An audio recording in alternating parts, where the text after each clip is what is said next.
tell me about your journey from bartending at a ski resort to becoming a tech CEO. I love your story about like dumpster diving for a phone number or something. Yeah. Tell me a little bit about that. Yeah, Josh, no worries. Yeah. So I was doing construction in the coldest like part of town where there's no sun.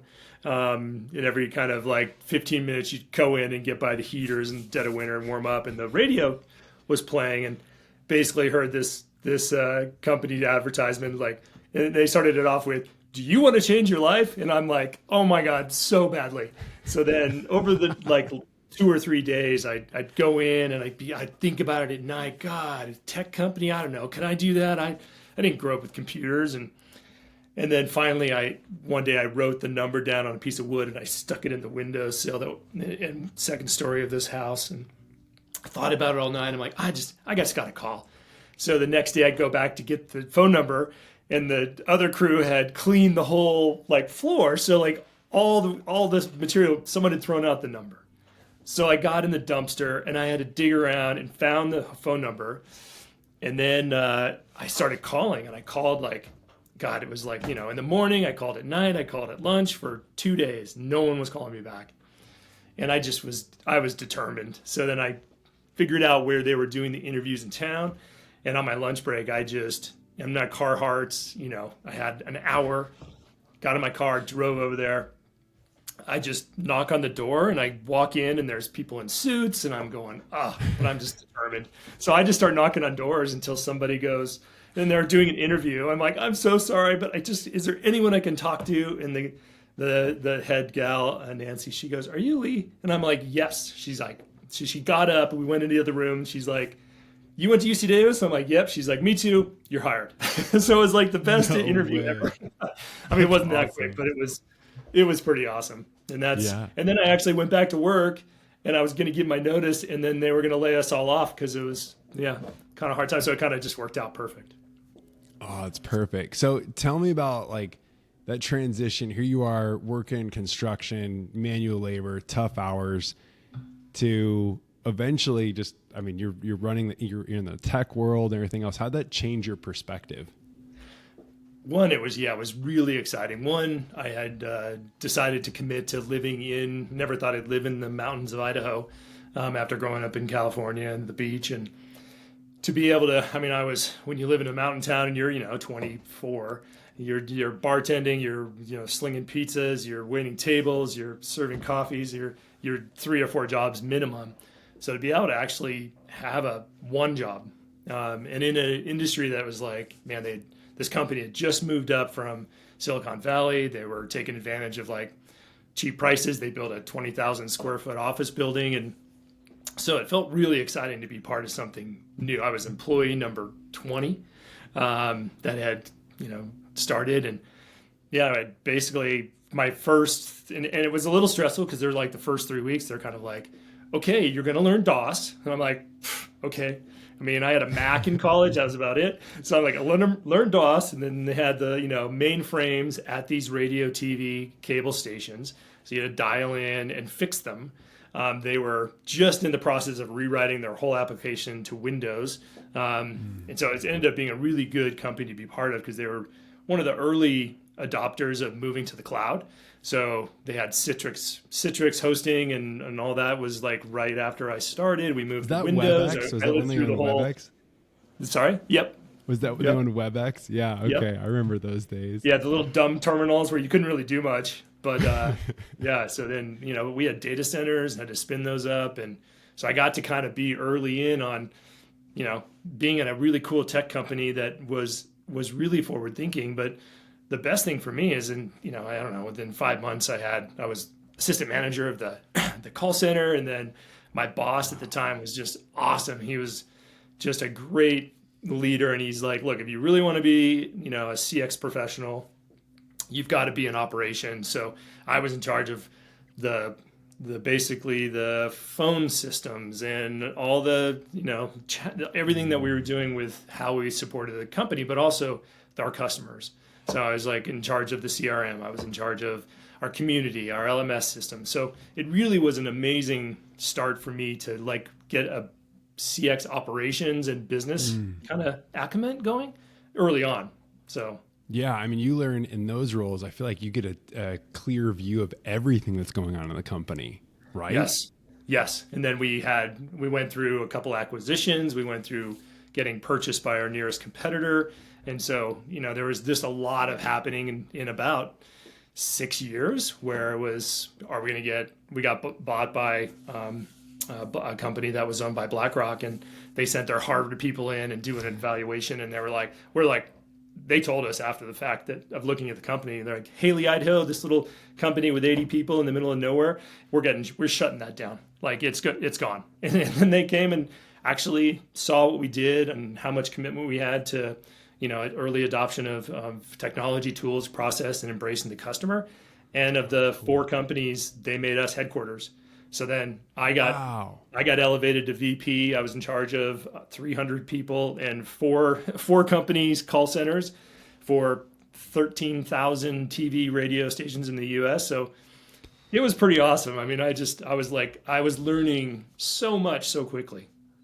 Oh, I bet. What was like an average call volume you guys were dealing with? Obviously you had probably crazy spikes of, something happens or whatever. And then all of a sudden. No. And especially across the 4 companies. So I think back then it was, 30,000 calls a month was kind of request. And then we went from, which was cool. It was in the time of early adopter of like community-based support. So we went to Get Satisfaction. We launched a community. We launched our first LMS system, a certification and online training program.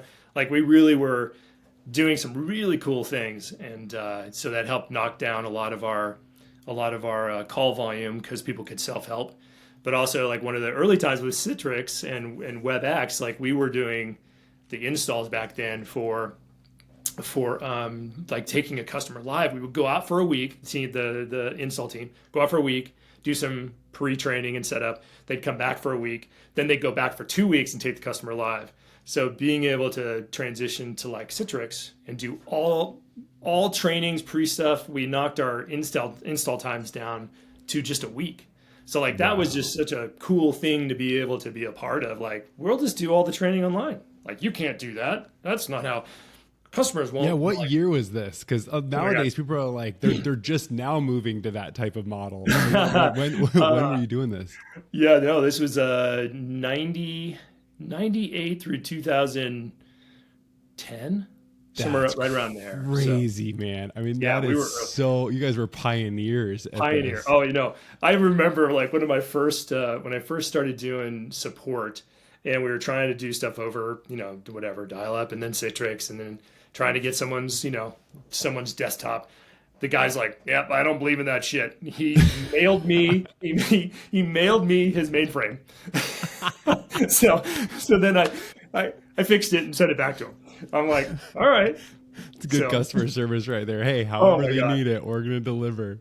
Yeah, no, I was thinking about it today because I was writing an article and just looking at AI and just the impact of like building teams and the new OS and kind of the old playbooks, and like, man, I've kind of been able to be part of like the days of like mail me your computer and then we'll fix it, to dialing in to literally remote access. I mean, it's been cool. And now we have these AI agents that are just the opportunity right now to reinvent everything we do, but also being able to look at that as the AI as an employee of your team pod, connecting all your departments with an AI agent.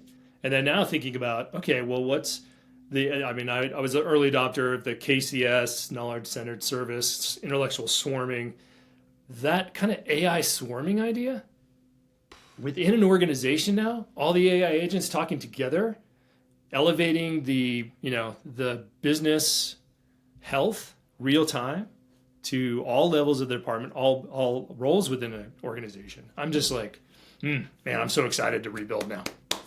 That's cool. That's so awesome, man. There's so many different things. Oh, it's hard for me. I feel like a kid in a candy shop talking to you. I'm right? like, oh, we should talk about the CRM you built. We should talk. But you were talking about how leaders need to stop thinking about their old playbooks. What exactly is the old playbook in business today? Yeah. And and I have to stop myself because I've been fortunate. I had a really good early career, got to play with a lot of technology, and then moved to some other companies and kind of was able to roll those same things out. I went to a TV automation system and company, and was able to kind of put the same, like, oh, we'll do a learning management system, we'll do a knowledge base, we'll make sure everything's working, and the CRM's just everybody's on it, right? Then move to the next company, and we'll roll out a global company using the same model, and it works. But right now, I'm thinking like all of that, all of the work that goes into building the community, the knowledge base, all that content. I mean, you still have to have great data. So that's where AI is just going to give you shitty stuff if your data isn't good, right? So making sure that your data infrastructure is sound, but now you don't really have to build knowledge base articles or build your wiki. It can be built on the fly. It can be evolving daily. I mean, it can be updated all real time. So just the amount of teams and effort and time that went in to build the infrastructure to empower teams and customers to self-help, or build a kind of a community that could actually be growing along with the data as your business was evolving. Like those things are shifting. So you still want to be able to centralize and create content, but I think you have to kind of toss your playbook out and go, well, now I don't have to probably write my own playbook anymore. I can have an AI agent that's like, okay, let's build a new playbook today, or let's evolve it, or give me your suggestions of the changes that's happened in, marketing, sales, CS from, the teams, what the teams are doing, pulling all that information from those agents and creating the new playbook that's in the AI agent's head. I don't know. I'm just trying to think about not going to my standards and thinking about, well, what is the new paradigm? You had given an analogy comparing AI to the electricity revolution in manufacturing. I thought that was brilliant. Can you unpack that? Because that correlates so well to what we're talking about right now.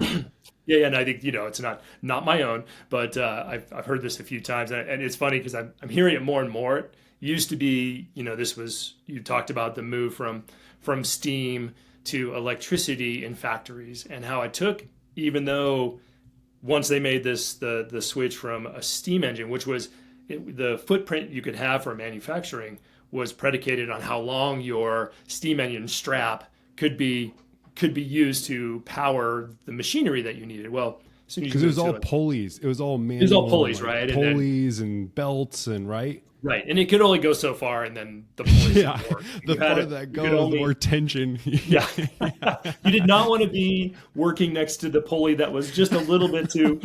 So, but the mindset, right? It took almost 10 years of the mindset of, well, we've got electricity, now what? Or the idea that, well, we don't have to now have a 100 square foot or a warehouse. We can have a 10,000 square foot warehouse because we can move the machinery wherever we need and improve workflow. So that concept, or moving to the cloud, or flip phone to iPhone, like these major shifts in the way that we look at things. One, they're happening so fast, and I think AI is this next evolution. I know it is guaranteed. You're already seeing it. You're seeing companies right now like Swan AI or Chatbase, I think it's called. They're like sharing online, like, we're building a company with 3 founders, 20 AI agents, and our goal is to get to 30 million ARR, which is 3 of us. Like, that's crazy. Yeah. You would never think that you could do that in a million years just 5 years ago. That's so nuts. Isn't a Chatbase somewhere at like 9 mil ARR or something like that already in like a record time or something? Yeah. It's nuts. You built software traditionally, and now you're vibe coding with AI. What first off, for those who don't know, what is vibe coding? What is this new term that's popping up? Yeah, vibe coding is just being able to, someone who's maybe not trained as a developer, who can actually code, is using tools and systems to actually be able to get your ideas out into a system that's kind of your coaching, but is coaching and you're working together to build a solution. So yeah, it's been super fun. I mean, and this is like started 3 weeks ago, 4 weeks ago, with an idea. I had a friend of mine who owns a consulting company, and he's got a great program, but it's all in Excel. It's all manual. And I'm just like, I know I can build that in an app. So jumped on, started building it, and now I've learned a lot. Yeah. So of course, this still you want to have your MVP outline, your project plan, like what are you actually trying? The more detail you can provide your whatever tool you're using, Lovable or Replit or whatever. And oh man, there's a difference between I'm using Replit is like the agent and the assistant. So the agent costs 25 cents a command, and the assistant costs 5 cents. But the assistant isn't as good. And so you get stuck in loops. And then I've also learned, like, tried to use ChatGPT to qualify is great, but sometimes the copy and paste into the system you're using. But I'm blown away. I mean, what are the differences that you've experienced? Because you've done traditional, you set out a plan, you build your user stories, you do the whole waterfall, you this whole advanced thing. Yes, your wireframing. Basically, wireframing of a phased approach with teams, not just one team, multiple teams. Yes. Just to basically get to a place where you decide whether something is kind of working or not, to then keep iterating. So what's been different? So a couple things. One, I think that what you just described, right, is like, okay, well, I have an idea. So here I am in a company. I'm on a team. If I even could get any resources, which would probably be no, unless you're the leader and CEO and can go, we're doing this because I'm a shiny squirrel. I love shiny squirrels. But if you have an idea within your organization and you want to go like, man, can we just try this? Can we pilot it? You'd have to get approval. You'd have to get someone to help you. You'd have to get resources, which are super expensive, to go and actually build something, then have an MVP, then go out and see and do the market research and all that and blah. Man, well now, and this is the exciting part of thinking about like customer experience and teams within an organization. Now, any team can be a revenue generating team. Like you could come up with an AI app that could actually help generate revenue for your business. But anyway, back to your thing. So like I can now take an idea, I can off hours, or maybe you have a think tank kind of AI team within your organization, and you're like, okay, this quarter, Lee and Josh, you're going to be on this team. You get this much time to go do stuff. Cool. Well, now I can go by myself, take an idea, write it up, put it into these programs, and you can actually watch it being built. Now, it isn't as easy as just that. Now I'm ready to, take people's credit cards. You then have to have some understanding and time spent beta testing, and you've got to. There's a lot of testing because it gets you 80% there, and then you got to go. Oh, that's a terrible workflow, or this. So, but like seriously, by myself, within a few days, you can have an MVP to show internally your organization on like, hey, I have an idea. Let's use this to solve this problem for our team or our client. But the other thing that's super exciting, and I think this is going to be interesting to see, it's already starting to happen, the whole how we go out and take a product to market and get as a founder, a startup, to get funding is just completely turned upside down. So it'd be interesting to see in the next 6 to 12 months, the VC model has to change.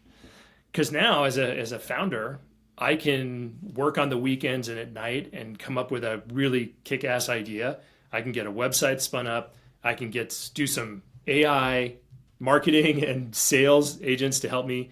I can have a product out the door by myself as a solitaire, and I don't have to go pitch deck. I don't have to go get funding until I'm actually ready. But then I get to keep more of my equity. I get to keep more control. So I think that's going to be super exciting for the next, period of time. That's cool. We talk about this whole old playbook of doing it the traditional way. What signs would you say leaders should start to look for to realize that their old playbook just isn't as effective anymore? What should they pay attention to? Yeah, I think anything where it's tossing bodies at problems is probably the number one thing. Like looking at the roles that you typically would put in place, let's say sales, your SDR, your BDRs, that the sales role, the AE, the analyst, like a lot of those roles now can be done by an AI agent.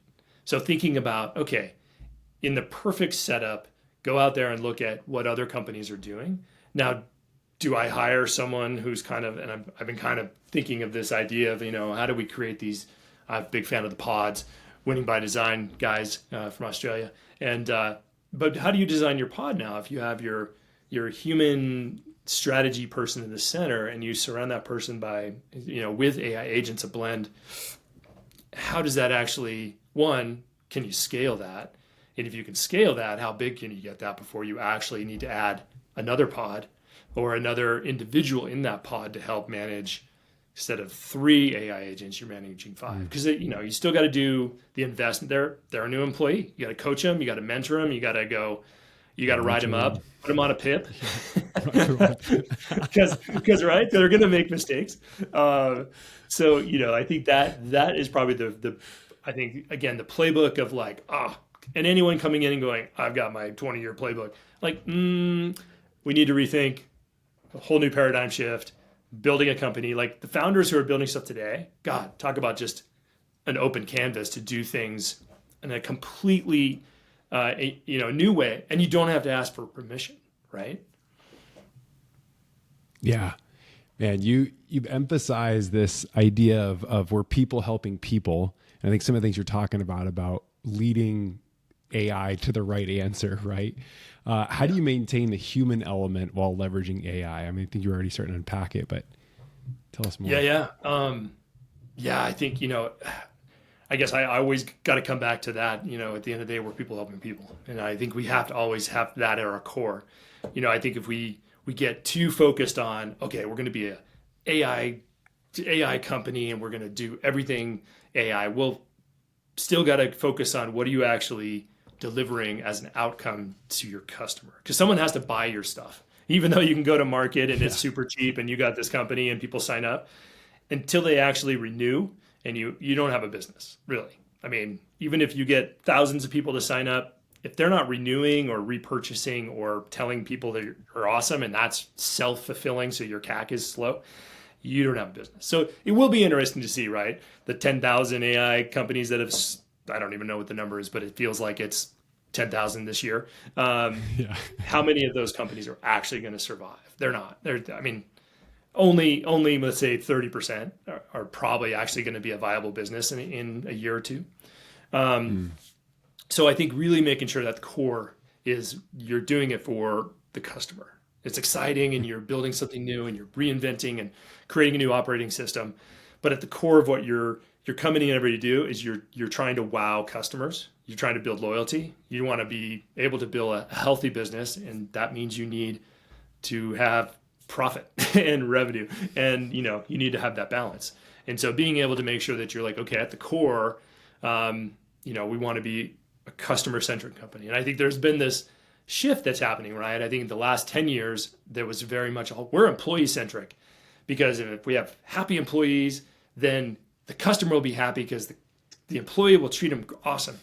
And I think a lot of companies are starting to see like, that's not the healthiest, right? Because it's not about the perks. It's the reward has to come from the culture you're building, which is if the customers are awesome and you're rewarding the teams around the customer in the right way, then you're building a culture that actually can be, scaled. And I think that's, again, back to that people helping people. It's like, don't lose that. And at the end of the day, depending on what you're selling, right? If you're selling a one-off thing from China, great, just go for it and sell as much as you can and get out. But if you're selling B2B software or solutions to enterprises, you need people buy from people. There's still a buying process. There's buying teams. You got to be validated. You got to have a good story. Like, you've got to build trust, and you can get there with AI 80% faster, right? But at the end of the day, when there's a problem, someone's got to pick up and go, we messed up. Don't drop us. Here's why. And you've earned that trust to keep rolling, all right, and going forward.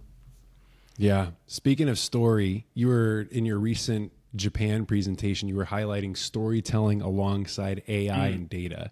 So why is storytelling crucial in this equation? Yeah, look, I've been thinking a lot about this, and I have my kind of like 3 legs of the stool that I think are super important for the future. Because I think, I've the last 10 years ago, I was the chief customer officer at a BI company. And the problems that we had back then are the same ones we have today. If your data is terrible, right? Data clarity is not sound. It doesn't matter what you have, greatest AI tools in the world or analysts, like you're going to make terrible business decisions. So what happened, why it happened, and what I do next is just a core part of running a business. So now how we actually blend that in with AI, so the human aspect and the AI working together as a team, but the end of the day, the end of the result is the context. So if you're working with a customer and you've got your data clean and your AI tools are awesome, the time you spend with your customer about strategy, what do we do next? How do we build? What are we doing to scale? That piece is the storytelling piece. Like, because if you can't tell your value story, every month to the customer, someone else is, right? And so making sure that not only to the customers, but it is also internally too. Each department should be telling their story. What are we doing? Why we're doing it? What do we need help with? And then that way, everybody in the company is understanding what's going on. And I think AI is just going to help make this even. I mean, I envision a world where you come in the morning. I want a Jarvis. I'm like, and I want the Iron Man suit too. But I want to come in and have I want to have my agent talk to me and say, "Hey, good morning, Lee. What's up? Hey, today you got this, this, and this. And by the way, these other departments. Here's what's going on there. Here's how you could help. Here's how we're missing our number because it's near real time. I don't have to wait for the lagging data from finance to know that we didn't make all of our meetings in sales, or CS had a huge explosion and now we have these kind of customers at risk. Like, I can get that every day, real time, and so can everyone else. So I'm excited about that. Yeah, that is really cool. You were talking before about some of the past clients who were the early adopters for AI, but they went to an extreme. They just went all in AI, all AI, and then only to come full circle, they returned when they were like, it's too off brand. It's not really our fit or our voice or our story. What are some of the lessons we should take away from these early adopters that maybe went too far in a direction or didn't take some of the things that you're saying? Oh, there's some great, examples. I think people have, there are a ton out there on the web, but I always laugh because my wife's she does a lot of creative and design stuff. And she's like, I want to use it, but every time, you get 7 fingers on the hand and weird stuff like that. So in the past company I was at, performance marketing agency, and we had a few clients that were just like, we're done with you guys. We can do this all with AI. I'm like, great. Can we just at least be on that journey with you? So let us just, we'll keep access to all your systems. We'll kind of monitor. We'll be your backstop just in case it goes left. And so after a couple months, keeping up with them and like, how's it going? What do you think? And they're like, the first 2 weeks are like, oh, it's so awesome. It's automating everything. And we don't even have to think. We're like, just, we got more time. Awesome. Great. Month, go 2 more weeks. And they're like, yeah, well, stuff's not quite perfect, and it's like repeating things, and the brand message is a little off. So we're having to edit a lot, and we're having to like rework everything. We're having to look at it. I'm like, okay, so how could we help with that? And so it ended up being, after a couple of months, they're like, yeah, I wasn't ready. And so, but we found a good balance. Like, we were able to go, okay, well, let's use these tools to do these sets of things that are they are button pushing.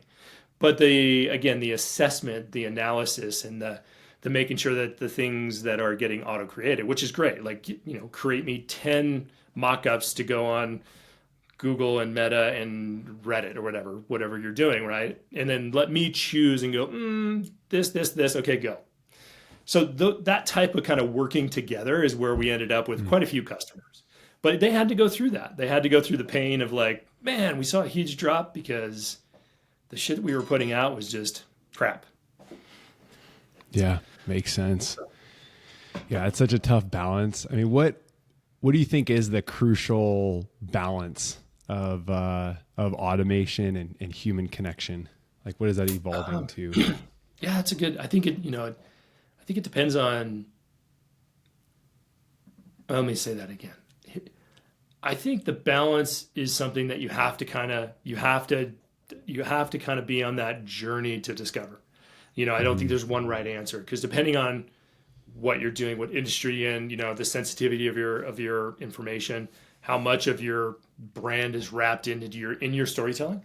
will depend. Now, I think every organization could look at any part of their revenue flow, their customer journey, their team, voice of their team and their products, and find ways to go, let's automate this, or let's try building an AI agent to help with reviewing all of the, customer requests that are coming in. I mean, there's ways to start doing that. I don't think you can.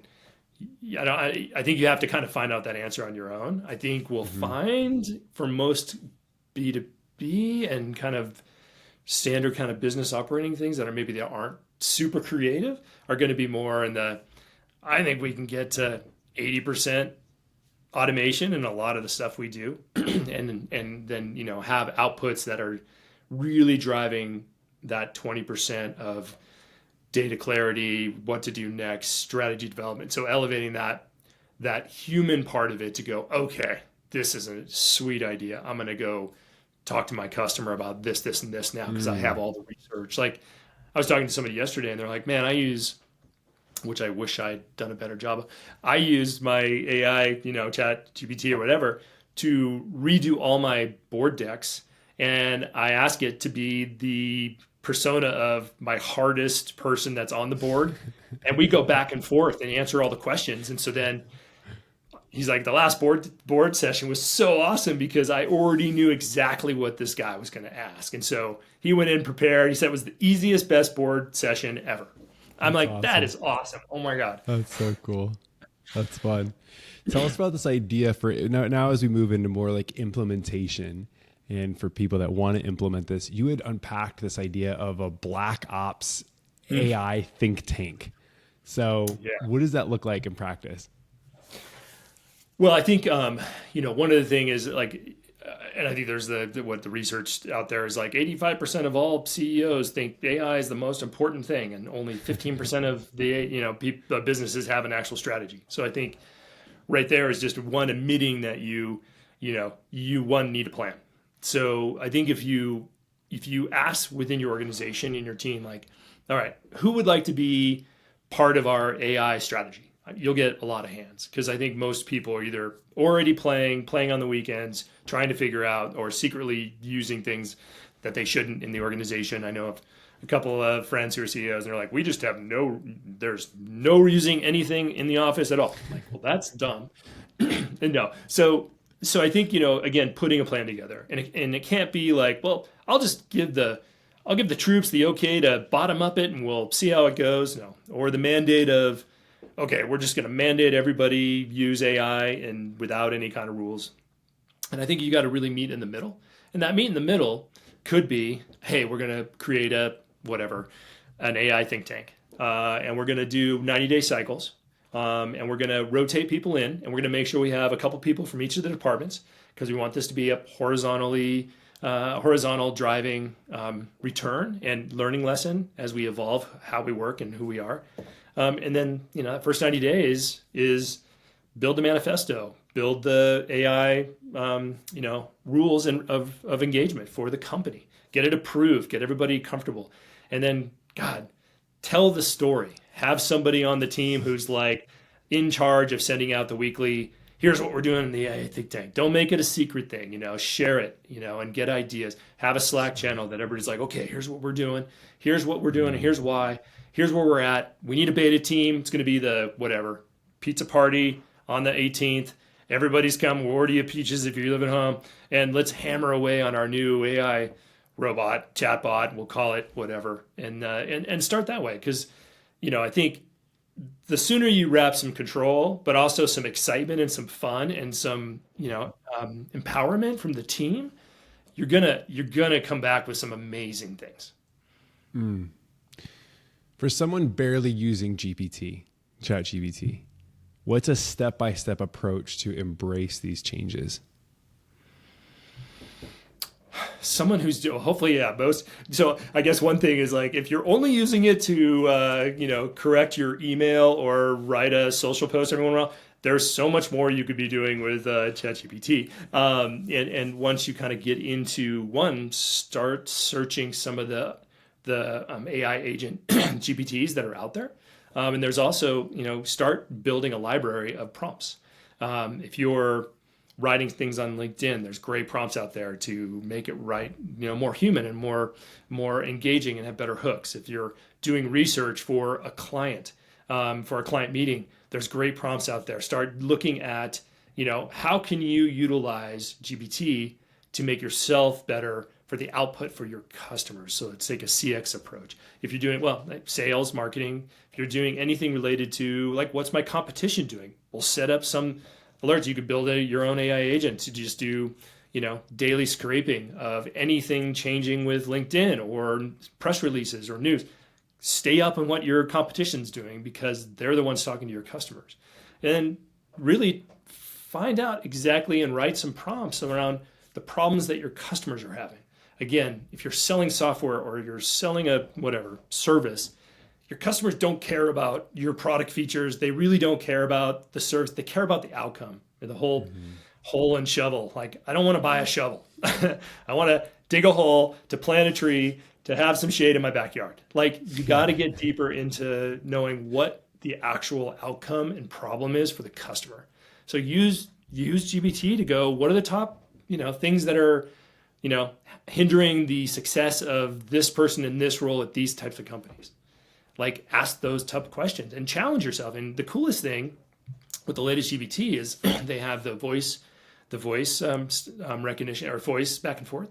Pick a voice you like, put in your role, put in your customization, then put in your customers, put in your customer roles. Have it challenge you for certain situations so you can get better at speaking. Practice negotiation, the give and take. Like, where's the value? Don't just give away your value. There's got to be a give and take. Like, there's so much you could be doing to challenge yourself to be better just with simple prompts. But there's so much more than just fix my spelling errors if that's all you're doing. Absolutely.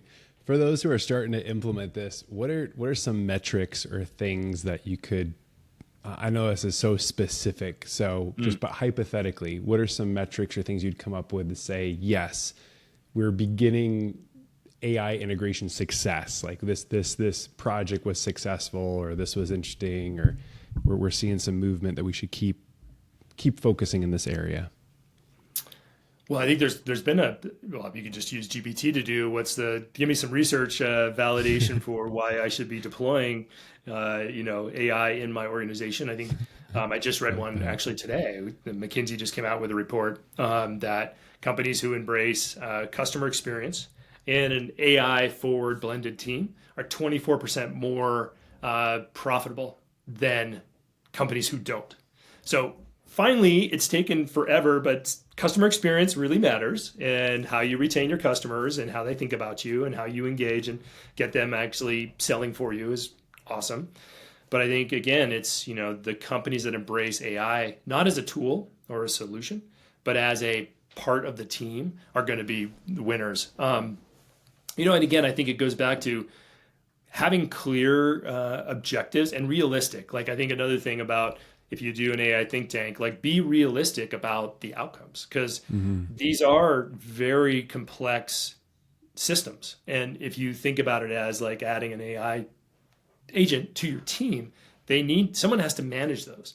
Like, you make sure your IT team is ready for the infrastructure and the security elements that have to go into that. You don't just assume, well, the CX and sales guys are just going to build their own stuff and manage it too, because you're putting more work on already a pretty busy organization, probably. I mean, granted, if you do things right and over time, you should see, measurable returns on efficiency.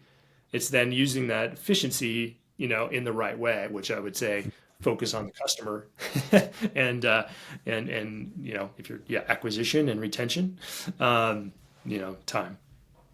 Yeah, absolutely. You mentioned the competitive landscape shrinking from years to now weeks, which is nuts. How should people protect their advantages when your sometimes best feature now with some of these new releases could become someone's future free product? And this is going to be interesting to see what happens in the next 12 to 24, 36. I mean, in the future, because right now, the entry to barrier was, well, I got my pitch deck and I got the $500,000 to go build a team, and then we built an MVP, and then we were early to market, and there isn't any, only a couple people, we're doing it better. And you had a window, right? You could get your customers, you could get them renewing almost before anybody else got in the space. Now, I mean, if I'm seeing someone getting traction and they're doing an awesome job, and I can go and look at I could look at their system, I could figure out a couple extra features, and I could plug it in, I could have MVP, and I could be selling a competitor in a month. That's crazy. In reality. I mean, but you look at OpenAI, right? And they were just like, hey, it's going to cost $6 billion in the next evolution of what we want to do. And then you have the Chinese element, DeepSeek. They're like, we did the whole thing for 60 million. Like, okay, well, that's exactly the example, right? But at a larger scale. But so I think it's going to be really, it's going to be, I don't know, it's going to be interesting, hard, tough to differentiate yourselves. You're going to have to tell a really competitive story. I think, again, you got to be really great storytellers on why your solution, and it's going to be the price points. So I was working on building a solution the last couple of years for the agency space to have a platform to basically grab their data and visualize it and work with their customers and have a better story to tell. So now looking at similar, but not quite as awesome as what I was building, similar type companies are out there, and the price points for what they're offering for a kind of an analytics and, team product that also customers could kind of use. It's so cheap. Yeah. So, when you start doing the numbers, the amount of customers you need to justify having a company, maybe the barrier to entry is going to be like, I can't pencil it. Like, so unless you can go out and get, 1,000 customers paying you $12.99 a month. It's going to be, I don't know. It's going to be interesting to see. That's crazy. Looking 3 to 5 years ahead, what industries do you think are going to be transformed the most by human-led AI? I think healthcare. I do think manufacturing probably. I mean, I know there's quite a few companies that are doing some really cool things. Like Zycus is a really good platform. They're about 6 years ahead of, I think, most people when it comes to they've been talking about blended AI agents and teams and the whole end-to-end workflow for a few years now. And but I think the modernization of kind of our manufacturing companies, who are the heart and soul of a lot of what happens in America, are going to be next. And I do actually think, I think the agency, direct to consumer, I think the creative, all of that, I think is already getting turned upside down. I do think there's going to be it'll be interesting to see what happens with Google and the monopoly stuff that they're going through right now. But I do think there's room for the big guys to get knocked over a little bit in kind of a new way. I think programmatic and how we are advertising and connecting with people is going to be shifted a bit. As things go more automated and maybe the cost of doing that kind of work comes down a little bit. But I think, honestly, every industry you can think of, I think, could benefit or will be impacted. Yeah, absolutely. Man, this is so good. Let's shift gears here as we're starting to go to wrap up and more get some of your personal insight on things. You've reinvented yourself multiple times over your career. What advice would you have for someone who is feeling stuck right now? Yeah. Well, it's always a good driver of growth is having change forced on you. But also, I think I've always been a person I just always like to figure out a way to make something better. So I think, thinking about where you are in your career and if you're feeling stuck, honestly, the only way to change it is to change it. Take classes, go learn something new. Sometimes you have to balance. Are you really fulfilled? Are you happy? Are you balanced in life? But I'm always like, I read a ton. I have really good, podcasts. Like there's so many amazing people sharing their whole story and their journey, and, find those people, join. There's a ton of like really great communities. There's a ton of people who also want to get mentored. So, I'd say put yourself out there, try and help others around you. And, learn something new. Like, honestly, I go get a subscription to one of these AI code things and come up with an idea. Everyone's got an idea of something that they've like, man, or fix something in your own organization on the weekends. It's in the sense like build something that challenges yourself to go, if I had to do it fresh day one today, how would I want to do it? Like completely break it, start from scratch, and just, I don't know. I guess I grew up in one of the books that really I've always gone back to is, Covey's 7 Habits of Highly Successful Individuals. And I've always kept the sharpen your saw. Like the day you stop learning, honestly, is the day you lose your ability to provide value to the people and people around you. Right. That's good. Lee, what's a question I should have asked you that I didn't? And then, of course, how would you answer? Dude, that's a good question. What do I do for fun? No.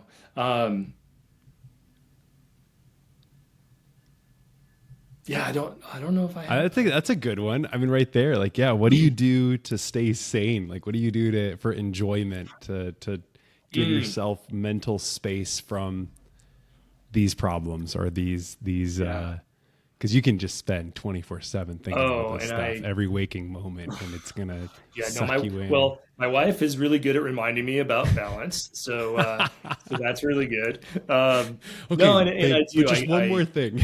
No, let me just tell you this one more thing. I'm the king of that. Yeah, just one more email or one more. So because my whole thing is I just love the work of work. I love the tasks. I love figuring out the problems. I like helping the team and the customers. But I think for me, I definitely have learned, there's a time and place where you get to be your workaholic. And if you're, starting something, it's 24/7. But I think as you have a family and you have friends and you have your life, it's like your work isn't what defines you. It really isn't. And so, for me, I've been, I journal a lot now, which I always thought was stupid. And I journal every day because it helps just kind of balance my thoughts, and I get a lot of cool ideas. But also just I'm trying to remind myself, one, of the mental health, physical health, my relationship with my wife, my son, my friends, where I live, and then work. Like I'm trying to keep that as my North Star now. Like, because I don't want to be remembered for the guy who worked and that was it. Right. So, I just try to enjoy everything. I try to get out every day to exercise and hike and bike and do whatever I can do and just enjoy the amazing place I live and the opportunity that I have in front of me to just be happy. That's awesome. That's cool. Lee, thank you so much for sharing all this insight, man. It's been fun to unpack this with you today.